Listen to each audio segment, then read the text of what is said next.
नवनियुक्त पालकमंत्री जयकुमार गोरे यांच्या अध्यक्षतेखाली जिल्हा नियोजन समितीची पहिली बैठक पार पडली।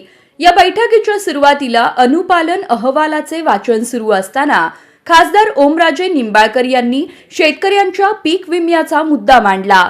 विमा कंपन्या शेतकऱ्यांना भरपाई देत नाहीत असा आरोप करत त्यांनी शेतकऱ्यांच्या प्रश्नांकडे लक्ष द्यावे अशी मागणी केली। यावेळी ओमराजे निंबाळकर अतिशय आक्रमक झाल्याचं पाहायला मिळालं। बैठकीनंतर मात्र गमतीशीर किस्सा घडला।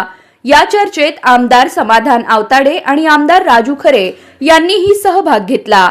आमदार खरे यांनी शेतकऱ्यांना वाऱ्यावर सोडून चालणार नाही, आम्ही नवीन आमदार आहोत, त्यामुळे कंपन्यांना सूचना द्या असं सांगितलं। या मुद्द्यावर पालकमंत्री जयकुमार गोरे यांनी शेतकऱ्यांना पीक विम्याची भरपाई मिळालीच पाहिजे असे ठाम मत व्यक्त केले। बैठकीनंतर खासदार ओमराजे निंबाळकर धाराशिवला रवाना होत असताना नियोजन भवन परिसरात काही नागरिक पालकमंत्री गोरे यांना निवेदन देण्यासाठी थांबले होते।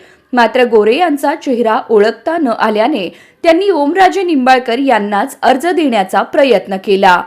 ओमराजे यांनी अर्ज स्वीकारला, मात्र वाचल्यानंतर लक्षात आले की तो पालकमंत्री गोरे यांच्यासाठी आहे। त्यांनी नागरिकांना तात्काळ स्पष्ट केले, अहो मी गोरे नाही, मी ओमराजे निंबाळकर आहे, हा अर्ज तुम्ही गोरे साहेबांनाच द्या असे सांगत अर्ज परत दिला। त्यानंतर पोलिसांनी संबंधित नागरिकांना पालकमंत्र्यांकडे नेले। ही घटना उपस्थितांमध्ये चर्चेचा विषय ठरली। जिल्हा नियोजन समितीच्या बैठकीत अनेक महत्त्वाचे मुद्दे चर्चेत आले, पण या गमतीशीर प्रसंगानेही लक्ष वेधलं। मग गोरे साहेबांना मी गोरे नाही